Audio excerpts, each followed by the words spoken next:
Hello. आज आज हम पढ़ेंगे वापसी कहानी उषा प्रियमवदा की। उषा प्रियमवदा के बारे में थोड़ा परिचय जानते हैं।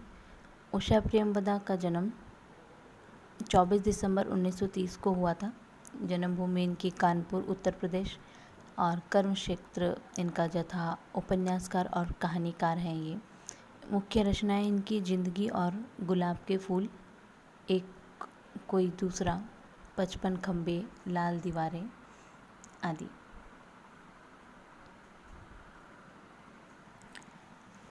कहानी की शुरुआत कुछ इस तरह है। गजाधर बाबू ने कमरे में जमा सामान पर एक नज़र दौड़ाई। 2 बक्स, डोलची, बाल्टी, यह डिब्बा कैसा है गणेशी? उन्होंने पूछा। गणेशी बिस्तर बांधा हुआ, कुछ गर्व, कुछ दुख, कुछ लज्जा से बोला। घरवाली ने साथ में कुछ बेसन के लड्डू रख दिए हैं। कहा बाबूजी को पसंद थे। अब कहा हम गरीब लोग आपकी खातिर कुछ कर पाएंगे। घर जाने की खुशी में भी गजाधर बाबू ने एक विषाद का अनुभव किया, जैसे एक परिचित, स्नेह, आदरमय, सहज संसार से उसका नाता टूट रहा था। कभी कभी हम लोगों की भी खबर लेते रहिएगा, गणेशी बिस्तर में रस्सी बांधता हुआ बोला। कभी ज़रूरत हो तो लिखना गणेशी, इस अगहन तक बिटिया की शादी कर दो।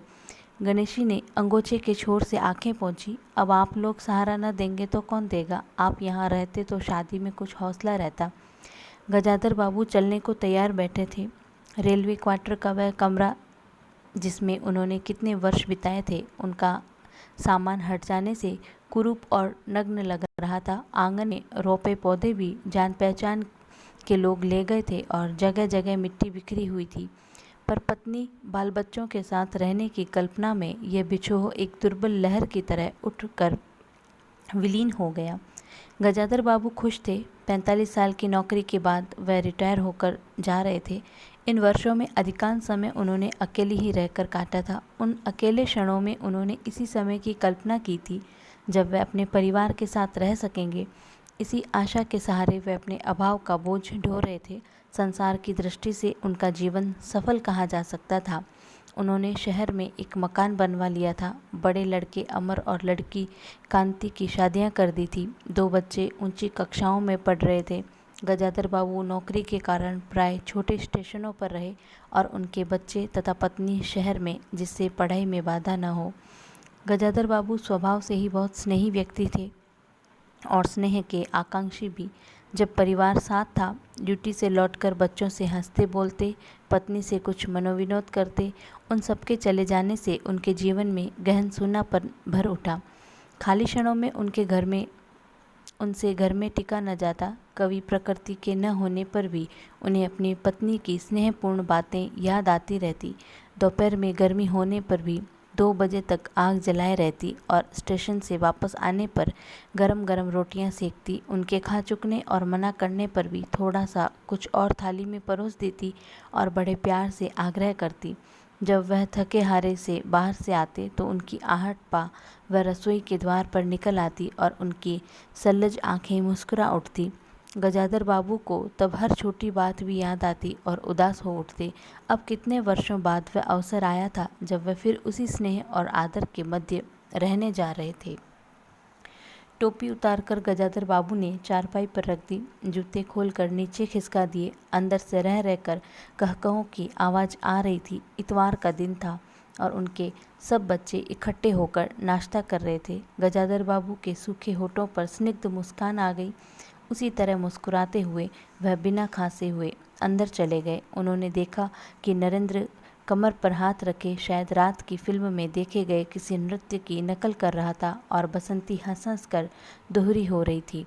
अमर की बहू को अपने तन बदन, आंचल या घूंघट का कोई होश न था और वह उन्मुक्त रूप से हंस रही थी। गजाधर बाबू को देखते ही नरेंद्र धप से बैठ गया और चाय का प्याला उठाकर मुंह से लगा लिया। बहू को होश आया और उसने झट से माथा ढक लिया। केवल बसंती का शरीर रह रहकर हंसी दबाने के प्रयत्न में हिलता रहा। गजाधर बाबू ने मुस्कुराते हुए उन लोगों को देखा, फिर कहा, क्यों नरेंद्र, क्या नकल हो रही थी? कुछ नहीं बाबूजी, नरेंद्र ने सिटपिटा कर कहा। गजाधर बाबू ने चाहा कि वह भी इस विनोद में भाग लेते, पर उनके आते ही जैसे सब कुंठित हो चुप हो गए, जिससे उनके मन में थोड़ी सी खिन्नता उपज आई। बैठते हुए बोले, बसंती चाय मुझे भी देना, तुम्हारी अम्मा की पूजा अभी चल रही है क्या? बसंती की माँ की कोठरी की ओर देखा। बसंती ने माँ की कोठरी की ओर देखा, अभी आती ही होंगी और प्याले में उनके लिए चाय छानने लगी। बहू चुपचाप पहले ही चली गई थी। अब नरेंद्र भी चाय का आखिरी घूंट पीकर उठ खड़ा हुआ। केवल बसंती पिता के लिहाज में चौके में बैठी माँ की राह देखने लगी। गजाधर बाबू ने एक घूंट चाय पी, फिर कहा, बेटी चाय तो फीकी है, लाइए चीनी डाल दूं? बसंती बोली, रहने दो, तुम्हारी अम्मा जब आएगी तभी पी लूँगा। थोड़ी देर में उनकी पत्नी हाथ में अर्घ का लोटा लिए निकली और अशुद्ध स्तुति कहते हुए तुलसी में डाल दिया। उन्हें देखते ही बसंती भी उठ गई। पत्नी ने आकर गजाधर बाबू को देखा और कहा, अरे आप अकेले बैठे हैं, ये सब कहाँ गए? गजाधर बाबू के मन में फांस सी कसक उठी। अपने अपने काम में लग गए हैं, आखिर बच्चे ही हैं। पत्नी आकर चौके में बैठ गई। उन्होंने नाक मुंह चढ़ाकर चारों ओर जूठे बर्तनों को देखा, फिर कहा, सारे जूठे बर्तन पड़े हैं, इस घर में धर्म कर्म कुछ नहीं, पूजा करके सीधे चौके में घुसो। फिर उन्होंने नौकर को पुकारा। जब उत्तर न मिला तो एक बार और उच्च स्वर में पुकारा। फिर पति की ओर देखकर बोली, बहू ने भेजा होगा बाजार, और एक लंबी सांस लेकर चुप रही। गजाधर बाबू बैठकर चाय और नाश्ते का इंतजार करते रहे। उन्हें अचानक ही गणेशी की याद आ गई। रोज़ सुबह पैसेंजर आने से पहले यह गरम गरम पूरियाँ और जलेबियाँ और चाय लाकर रख देता था। चाय भी कितनी बढ़िया, कांच के गिलास में ऊपर तक भरी लबालब, पूरे 2.5 चम्मच चीनी और गाढ़ी मलाई। पैसेंजर भले ही रानीपुर लेट पहुँचे, गणेशी ने चाय पहुँचाने में कभी देर नहीं की। क्या मजाल कि कभी उससे कुछ कहना पड़ा। पत्नी का शिकायत भरा स्वर सुनकर उनके विचारों में व्याघात पहुँचा। वह कह रही थी, सारा दिन इसी खिचखिच में निकल जाता है, इस गृहस्थी का धंधा पिटते पिटते उम्र बीत गई, कोई जरा हाथ भी नहीं बटाता। बहू क्या किया करती है? गजाधर बाबू ने पूछा।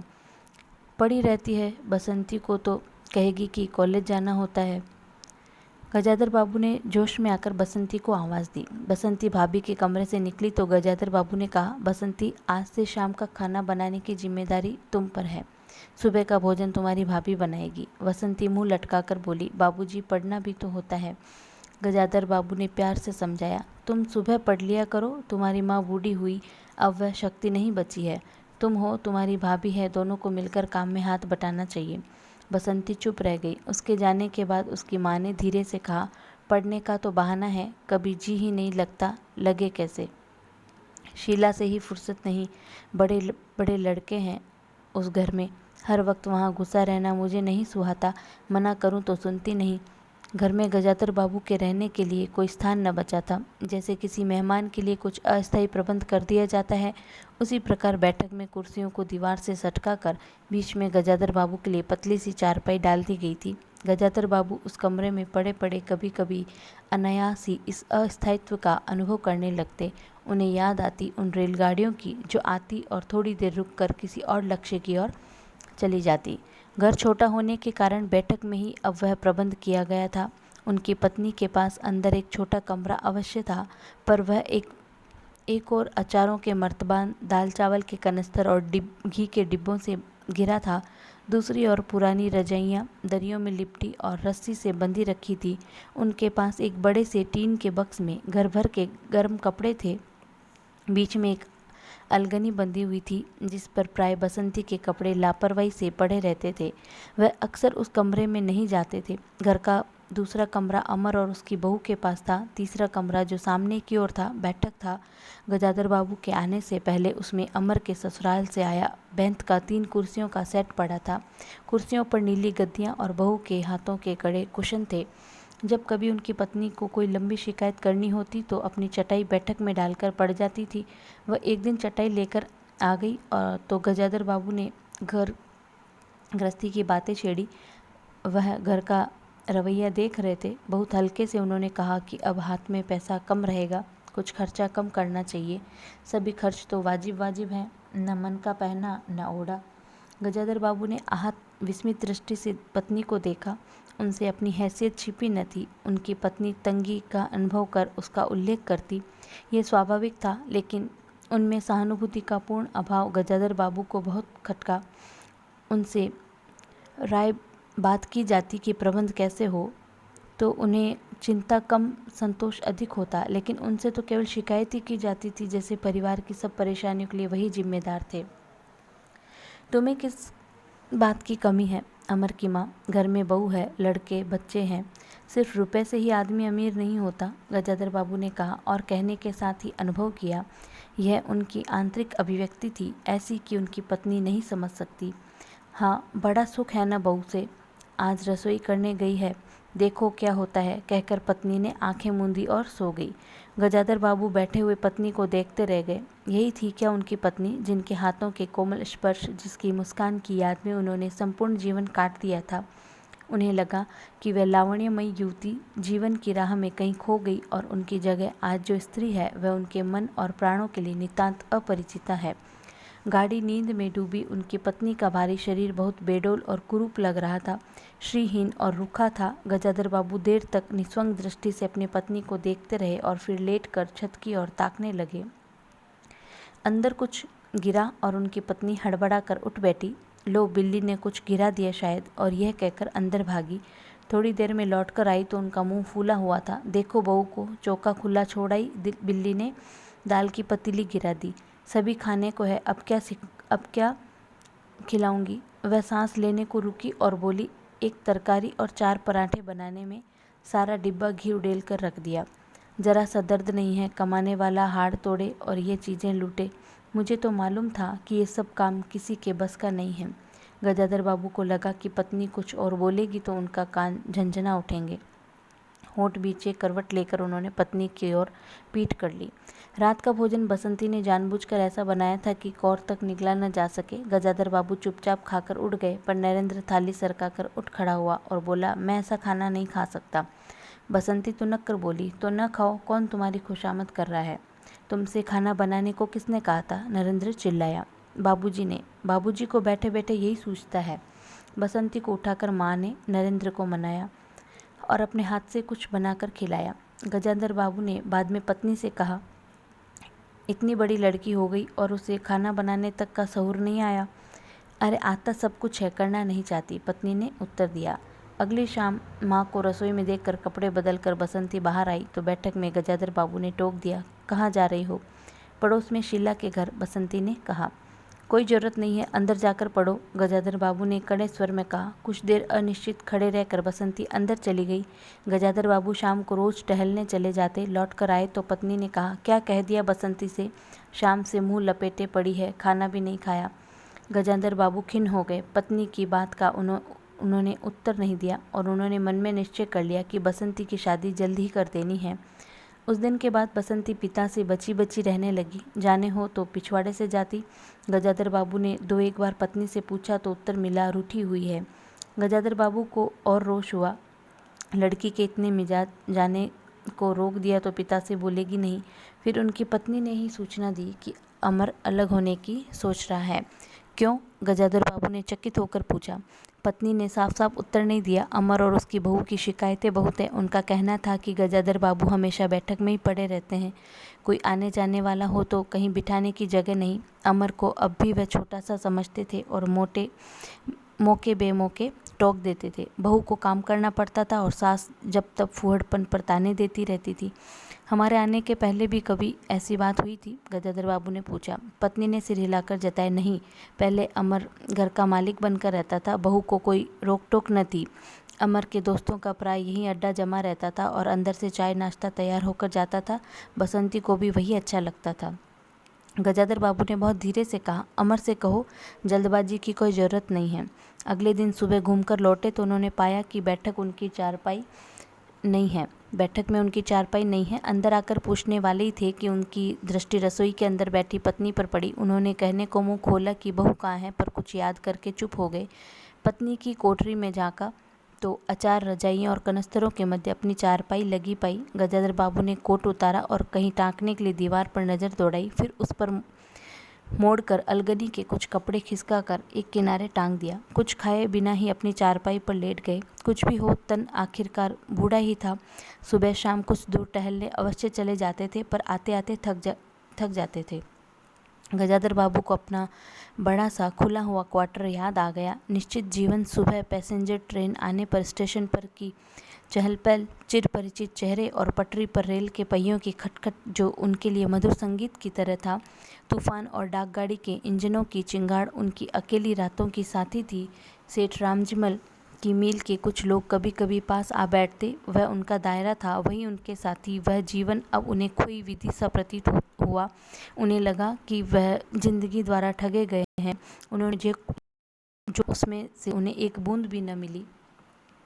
लेटे हुए वे घर के अंदर से आते विविध स्वरों को सुनते रहे। बहू और सास की छोटी सी झड़प, बाल्टी पर खुले नल की आवाज़, रसोई के बर्तनों की खटपट और उसी में गौरैयों का वार्तालाप। और अचानक ही उन्होंने निश्चय कर लिया कि अब घर की किसी बात में दखल न देंगे।